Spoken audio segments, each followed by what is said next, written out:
Hi, everyone. Welcome back to our English Learning Podcast. I'm Emma. And I'm Alex. How are you today, Emma? I'm great, thanks. And how about you, Alex? I'm over the moon because we're starting another fun episode. That's awesome. Before we start, don't forget to like this episode and subscribe to our podcast so you won't miss any new lessons. Yes, your support really helps us keep making more English learning content for you. All right, let's jump into today's topic, feelings.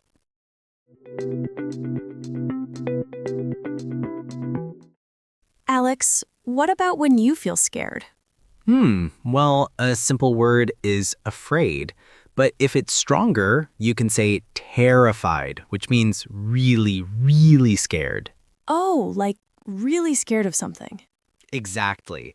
For example, I was terrified when I saw a big spider in my room. I know that feeling. Are there any fun idioms for fear? Yes, you can say scared stiff or shaking like a leaf. Can you give me examples? Sure. He was scared stiff before his driving test. Or she was shaking like a leaf before giving a speech. Haha, I can totally picture that. What about phrasal verbs? Oh yeah, freak out means suddenly get very scared. Like, I freaked out when the lights went off. Got it. And chicken out? I heard that one too. Right. Chicken out means avoiding something because you're scared. He wanted to try bungee jumping, but he chickened out at the last moment. Makes sense. I guess we all chicken out sometimes.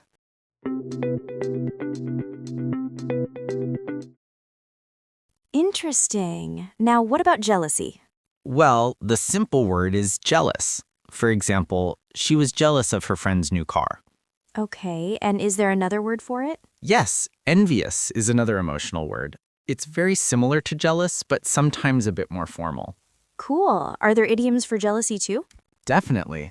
You can say green with envy. Like, he was green with envy when he saw my new phone. Haha, I love that one. Any others? There's also the green-eyed monster. It's a metaphor for jealousy. Don't let the green-eyed monster control you. Ooh, that sounds dramatic. What about phrasal verbs? Well, we can use compare with. For example, don't compare yourself with others. It makes you jealous. Makes sense. Also, take after can be used in a negative way, like, he takes after his father, always jealous of other people's success. Ah, I see. That's really helpful. Alex, let's talk about happiness. How do you usually say you're happy? The simple way is, I'm happy. For example, I'm happy today because it's sunny. And if you want a stronger word? I can say, I'm delighted or I'm thrilled.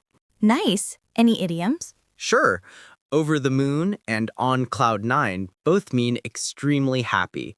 Example, he was on cloud nine when he won the prize. And phrasal verbs? Cheer up means become happier. Example, I told a joke to cheer her up. Another one is light up. Example, her face lit up when she saw her dog.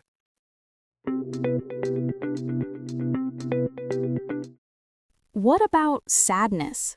How do you say you're not feeling good? The most basic word is sad. For example, I was sad when my friend moved away. It's simple and everyone understands it. Right, that's an easy one. But what if you want to sound stronger? Then you can say upset or heartbroken. Upset means you feel unhappy, worried, or a little angry. Heartbroken is much stronger. It's when you feel deep emotional pain. Oh, wow. So heartbroken is like when you feel your heart is really hurting, right? Exactly. It's not about physical pain, but about very strong sadness. Are there any idioms? They usually make the language sound more natural. Yes, two common ones are feeling blue, which means you're feeling a bit sad, or down in the dumps means very sad or depressed. For example, he's been down in the dumps since he lost his job. I've heard feeling blue before in movies. It sounds kind of poetic. Yes, and it's widely used in everyday conversation, too. Okay. And what about phrasal verbs? Good question. Here are two useful ones. One, break down, usually means lose control of your emotions. For example, she broke down in tears after hearing the news. 2. Let down means disappoint. For example, I felt let down when my team lost. So if someone makes a promise and doesn't keep it, I can say, "You let me down?" Perfect. That's exactly how people use it. Great. So to talk about sadness, I can use sad, upset, heartbroken, idioms like feeling blue, or phrasal verbs like break down and let down. Yes, and if you combine them naturally, your English will sound much more expressive. Thanks, Alex. That makes me feel not sad, but happy to learn. I'm glad to hear that.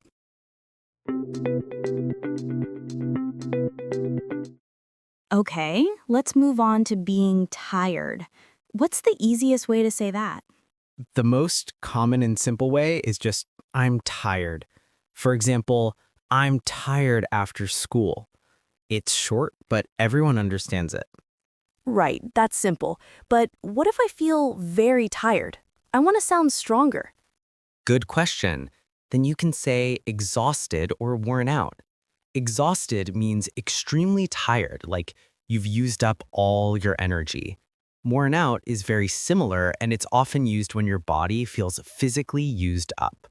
Example, he was exhausted after working all night. Or she felt worn out after running the marathon.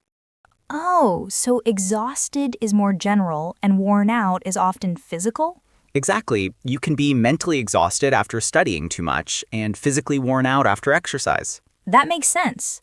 Are there any idioms for being tired? Yes, there are quite a few. One common one is dead on my feet. That means you are so tired you can hardly stand. Example, I was dead on my feet after the hike. Another one is running on empty. This means you're continuing to work or do something, but you've got no energy left. Example, by the end of the week, I'm always running on empty. Wow, those sounds very expressive. Any more? Sure. You can also say dog tired. It's very informal, but it means extremely tired. Example, I was dog tired after moving all the furniture. And here's another fun one, beat. In American English, people often say, I'm beat. It simply means I'm very tired. Haha, that's cool. So if I've had a busy day, I can just say, "I'm beat"? Exactly. It's short and very natural. Great. Now, what about phrasal verbs? There are a few good ones. First, burn out. This is when you feel exhausted, usually because of working too much or being under stress for a long time. Example, working too much can burn you out. Oh, so burnout is more long-term, like when someone works too hard for weeks or months? Yes, exactly. It's not just one day of tiredness. It's deeper, like emotional and physical exhaustion together. Wow, there's so many ways to talk about being tired. Yes, so to recap, basic word, tired, stronger words, exhausted, worn out, idioms, dead on my feet, running on empty, dog tired, beat. Phrasal verbs, burn out. That's a great list. Now I won't just say, "I'm tired" all the time. Perfect. You'll sound much more natural and expressive.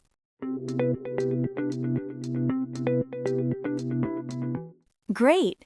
Now let's talk about excitement. How do you say you're excited? The most basic way is simply, I'm excited. For example, I'm excited for the party. Okay, that's easy.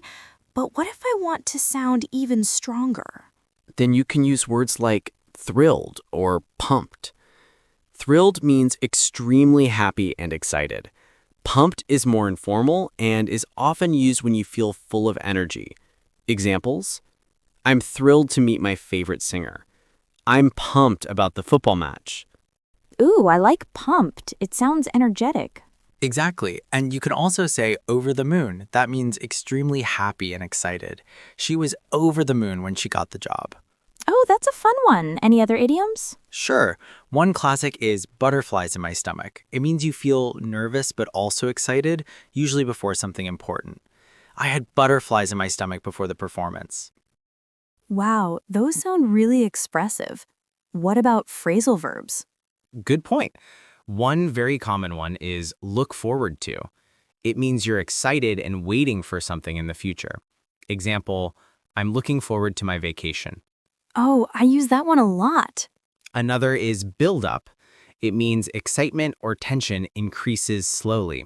Example, the tension built up before the big concert. Got it. Any more? Light up, which means to suddenly look very happy and excited. Example, her face lit up when she saw the surprise. Oh, I love that. It paints such a nice picture. Exactly. So to recap, basic word excited, stronger words thrilled, pumped, idioms, butterflies in my stomach, on the edge of my seat, over the moon, phrasal verbs, look forward to, build up, light up. Perfect. Now I have so many ways to express excitement. And the more you use them, the more natural your English will sound.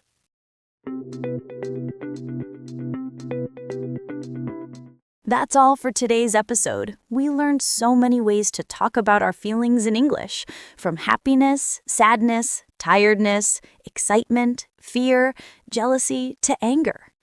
Yes, remember to practice these words, idioms, and phrasal verbs every day. The more you use them, the more natural your English will sound.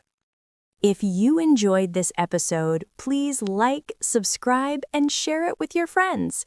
Your support helps us create more fun and useful English lessons. And don't forget to try using these expressions in your daily conversations. You can even write a sentence with your favorite idiom and practice out loud. Thank you so much for listening. We hope you had fun and learned a lot today. We'll be back soon with another exciting episode about English learning. Bye! Have a great day and keep practicing your English.